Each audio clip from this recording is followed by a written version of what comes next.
مش لازم عشان نعمل فايش يبقى لازم يكون عندنا العيد عشان خاطر نخبز الفايش. الفايش بيكون موجود عندنا طول السنة، وحلو جدا لو كمان في دخلة المدارس ان احنا نعمل الفايش. هيفيد معانا ان هو هيبقى يسهل معانا عملية الفطار، وكمان هيبقى معانا في العشاء وهيكون موجود معاكي طول السنة. لو اعتبرتيه زي العيش بالظبط في البيت، وهيوفر معاك كتير في الوجبات مع الاولاد. تعالى هقولك على طريقة الفايش الصعيدي بخميرة اللبن والسمسم، الطريقة الأصلية، وإن شاء الله مش هيفشل معاك لحديكي كل أسرار خبرة السنين اللي اتعلمتها. أول حاجة نسمي الله ونصلي على سيدنا محمد عليه أفضل الصلاة والسلام. وهنجهز معانا خميرة السمسم اللي الكل بيخاف منها. هجيب معايا برطمان معقم وناشف مفهوش ولا نقطة مية، وهحط 3 معالق سمسم متحمصين، وهغلي كوبايتين لبن بيكونوا مغليين كويس جدا جدا. هنزل بيهم على السمسم زي ما انتوا شايفين معايا بالظبط، وشايفين ان هو سخن والبخار طالع منه. كمان هقلبهم كويس جدا بالمعلقه، وبعد كده هقفله بستريتش بحيث ان ما يدخلوش اي هواء، وهقفل الغطا بتاع البرطمان، وكمان هغلفه كله البرطمان بالاسترتش معايا عشان اضمن ان مفيش هواء يدخل معايا البرطمان. هسيبها عندي دي عملتها من الساعة 2 بالليل، طلعت معايا الساعة 8 بالليل، يعني ما اخدتش 24 ساعة. هلاقي عندي ان الخميرة عندي فصلت الشرشة، واتكونت عندي طبقة متجبنة زي ما انتوا شايفين. شايفين اول ما فتحتها فصلت الشرشة تحت، وطبقة السمسم والتجبن بتاعه حصل موجود فوق. اول ما تلاقيها كده تعرف ان هي خميرة. بس انا هكسر الخميرة معايا عشان هتأكد من الخميرة ونجاحها، عشان ما بوظش عندي كل التكلفة بتاعتي. هجيب 3 معالق دقيق او اكتر، المهم ان انا هكسر الخميرة تكون عجينة سايلة خفيفة. وهقفل البرطمان كمان مرة، وهسيبه عندي هياخد تقريبا ممكن نص ساعة، ساعة الا ربع على حسب الجو عندك، وهتلاقيها تضاعفت عندك في البرطمان. شايفين اختمرت ازاي؟ انا هنا بوريها لكم عملت اهو بابلز، فقاقيع كده، دليل على الخمر بتاعها، وكمان حجمها زاد. هنا عندي في الحلة عندي لترين مية عليهم كيلو دقيق. الكمية دي لو انا هعمل 5 كيلو فايش، 5 كيلو دقيق، يبقى هنا الخميرة بتاعتي هعمل كيلو دقيق للخميرة. يبقى لو انا هعجن 5 كيلو فايش، هحضر معايا الخميرة الكبيرة اللي انا هشتغل عليها كيلو دقيق، وهحط عليه كيلو مية، وهنزل بالخميرة بتاعتي بعد ما اتأكدت انها شغالة وانها حلوة ما شاء الله عليها. هنزل بيها وهبدأ ان انا اعجن. هلاقي الخميرة عندي اللي انا مجهزاها مش خفيفة ولا تقيلة. لو انت هتطولي عندك ان هي تاخد مدة اطول، لو تقلتيها في العجن بتاعك، يبقى كده هتاخد مدة اطول في الخام. وهديها رش دي من فوق، وهقفل عليها واسيبها لحد ما تخمر، هتاخد معايا تقريبا ساعتين بالكتير. هحضر عندي طبق بلاستيك فيه 2 كيلو ونص لبن دافيين، وعليهم 2 كوبايتين ونص سكر. وكل كيلو عندي هياخد كوباية سمنة، يبقى عندي 5 كوبايات سمنة. بس السمنة مش هنزل بيها كلها، انا هنزل بنصها بس، وهخلي النص التاني هتشوفوا هعمل بيه ايه. يبقى هنا عندي 2 كيلو ونص لبن، كوبايتين ونص سكر، 5 كوبايات سمنة هنزل بنصهم بس، وهحط كمان معلقة كركم كبيرة. وفي لون هتجيبيه من عند العطار، تنزلي بقى شوية لون بساط على حسب ما اللون اللي انت عايزاه واللي انت حباه. هتزودي او تقللي ربع معلقة لون زي ما انت عايزه، ربع معلقة لون، وتشوفي اللون بتاعه ظبط معاك ولا لا. وهنزل ب5 معالق سمسم. وهنزل كمان في محلبة هتجيبيها من عند العطار، هتجيبيها وتطحنيها عندك في المطحنة بس بمعلقتين سكر. هتجيبي تقريبا 5 معالق محلب، هتطحنيها بسكر عندك، وهتنزلي بيها على كل المقادير دي، هتضيفيها عليهم بس. وهتشوفي بقى اللون بتاعك، لو انت حبيتي تزودي اللون يبقى اصفر شوية، يبقى هتزودي بس بحاجة بسيطة بسيطة. بعد كده هنزل معايا ب5 كيلو دقيق. هنا ليكي حرية انك تستخدمي لا اما الدقيق كله يكون فينو، انا هنا استخدمت دقيق بلدي، اخدت النص بلدي والنص فينو. شايفين الخميرة عندي ملت الحلة ما شاء الله، بسم الله ما شاء الله عليها. وبعد كده انا هبدأ ان انا انزل، بعد ما نزلت بالدقيق هبدأ اقلب شوية بحيث ادخل السوائل بتاعتي في الدقيق. وبعد كده هنزل بكمية الخميرة كلها اللي انا عجنتها.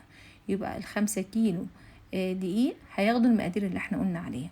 لو شايفين الخميرة ما شاء الله خمرانة، بسم الله ما شاء الله عليها. لو انت عايزة هقولها لك دلوقتي. لكل كيلو دقيق، لو انت عايزة تعجني تجربي في كيلو دقيق، يبقى كل كيلو دقيق هياخد معاكي نص كوباية سكر، وهياخد معاكي معلقة معلقة محلبة كبيرة، ومعلقة كركم كبيرة، وهياخد كمان معاكي كوباية سمنة. يبقى ده مقدار كيلو دقيق، ومعلقة سمسم، معلقة ومعلقتين على حسب الكمية انت عايزاها. هنرجع هنا هنشوف كمان. انا هنا ما احنا قلنا ان احنا مش هنضيف كل السمنه في الاول، انا ضفت نصها. بعد ما وصلت للمرحله اللي انتوا شايفينها دي، هنزل بقى بباقي كميه السمنه عشان خاطر الم بيها العجين، وكمان بيدي يخلي العجين معايا ما شاء الله عليه. هفضل الم فيه بالسمنه ولحد ما العجين هتشوفوه هيوصل لاي مرحله. ببدأ كده ألم بالسمنة كويس جدا من كل الجوانب، واهم حاجة بملك العجين عندي كويس. شايفين وصل معايا لايه؟ لحد ما يوصل معايا للمرحلة دي. طول ما وصل معاك للمرحلة دي وبالتخانة دي، ما تخلويش العجينة عندك خفيفة، لازم تخليها سميكة عشان لما يخمر ما يفرش معاكي في السجان. انا اخدت جزء عندي في البولة دي، بسم الله ما شاء الله عليها. شايفين الخمر؟ شايفين مفيش خميرة مفورية، مفيش اي حاجة غير خميرة السمسم اللي احنا عملناها واللي انتوا شفتوها بالظبط. ده دليل ان هو بتلاقي الريحة بتاعته ما شاء الله بتقلب البيت كله والشارع كله عندك. هبدأ ايدي فيها سمنة، وهبدأ هاخد جزء جزء. هكورها عندي واحطها في الصاج، ولازم هفرد الوش بتاعها برضو بالسمنة. اهم حاجة السمنة عندي انك انت ما تستخسريش فيها السمنة. وتفردي الفايش عندي، القرص بتاعت الفايش تفرديها بالسمنة وايديكي فيها سمنة. وبعد كده هخلص عندي كل الكمية. شايفين؟ خلاص انا كده بشتغل كل الكمية اللي عندي بنفس الطريقة في كل السجان بتاعتي لحد ما اخلص كل الكمية اللي انا عجنتها. شايفين؟ بسم الله ما شاء الله. دلوقتي المرحلة اللي هدخل عليها ان انا هسيب عند السجان دي انها تخمر عندي.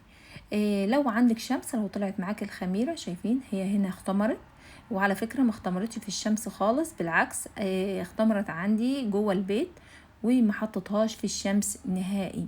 لكن لان ميعادها طلع معايا لما عجنت وخمرت، فهي طلعت بالليل. لو انت طلعت معاكي بالنهار، خلاص بتحطيها في الشمس وهتخمر.